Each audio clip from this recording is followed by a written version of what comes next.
இந்த அருமையான பொங்கல் நிகழ்ச்சியில் பங்கெடுத்துக்கிறது ரொம்ப சந்தோஷமாக இருக்குது. இந்த நிகழ்ச்சி பார்க்குற அனைவருக்கும் என்னுடைய மனமார்ந்த பொங்கல் நல்வாழ்த்துக்கள்.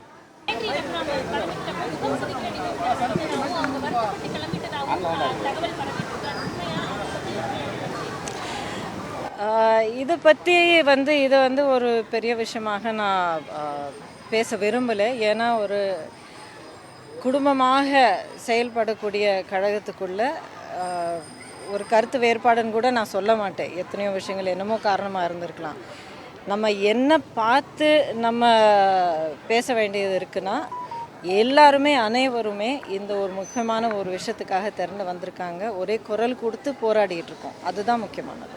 தேர்தல் மட்டும் இல்லை, மக்களுக்காக எந்த ஒரு சூழ்நிலையில் குரல் கொடுக்க வேண்டிய தேவை இருந்தாலும் நான் அங்கே இருப்பேன்.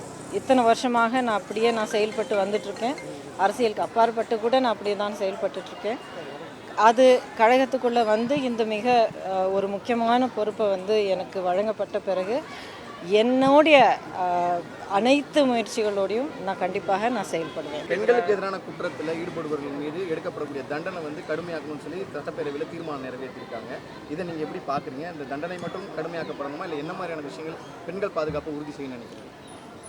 பெண்கள் இன்றைக்கி பாதுகாப்பாக சமுதாயத்தில் தினசரி வாழ்க்கையில் நடமாடுறதுக்காகவும் பாதுகாப்பாக இருக்கிறதுக்காகவும் இன்னும் நிறைய விஷயங்கள் செய்ய வேண்டியிருக்கு. தண்டனை ரொம்ப கடினமாக கொடுக்கணும் அப்படிங்கிறது ஒரு குற்றம் நடந்து முடிந்த பிறகு அதுக்கு நிறைய ஒரு ப்ராசஸ் இருக்கும். குற்றவாளி யார், அதுக்கப்புறம் அதுக்கான ஆதாரங்கள் என்ன, இந்த மாதிரி நிறைய விஷயங்கள் ஆன பிறகு தான் ஒரு தண்டனை வழங்கப்படுவது அப்படிங்கிறது நடக்கும். நான் என்ன கேட்குறேன்னா, நான் என்ன சொல்கிறேன்னா, நாங்கள் எல்லாருமே என்ன கேட்குறோன்னா, அந்த மாதிரி ஒரு ஒரு ஒரு நிகழ்ச்சியை நடக்கவே கூடாது. அந்த மாதிரி ஒரு கொடூரமான ஒரு விஷயம் நடக்கவே கூடாது. நடக்காமல் தடுக்கிறதுக்கு என்ன பண்ணணும் அப்படிங்கிறது அதுதான் இன்றைக்கி அரசாங்கம் ரொம்ப தீவிரமாக எடுத்து செயல்பட வேண்டும். அதுக்காக தான் நாங்கள் இப்போது வலியுறுத்திட்டுருக்கோம். பெண்கள் கல்வி, பெண்கள் முன்னேற்றம் குறித்து பல்வேறு கருத்துக்கள் பெரியார் தெரிவிச்சிருக்காரு. அவருடைய கருத்துக்கள் இருக்கும்போது குறிப்பிட்ட ஒரு சில கருத்துக்களை வைத்து சீமான் போன்றவர்கள் அவரை விமர்சிப்பதை நீங்கள் எப்படி பார்க்குறீங்க?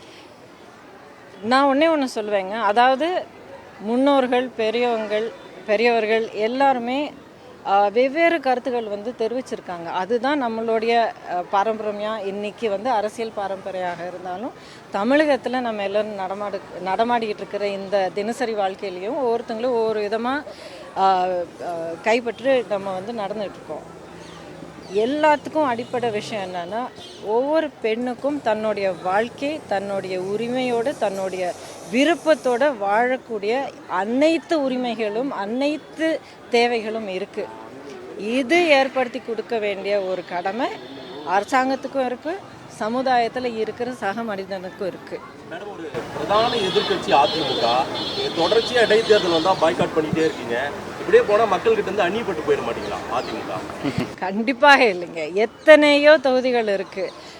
ஒரு இடைத்தேர்தலில் ஏதாவது ஒரு காரணத்துக்காக நம்ம அதிலிருந்து விலகி நின்னோன்னா அதுக்கு எத்தனையோ காரணங்கள் இருக்குது.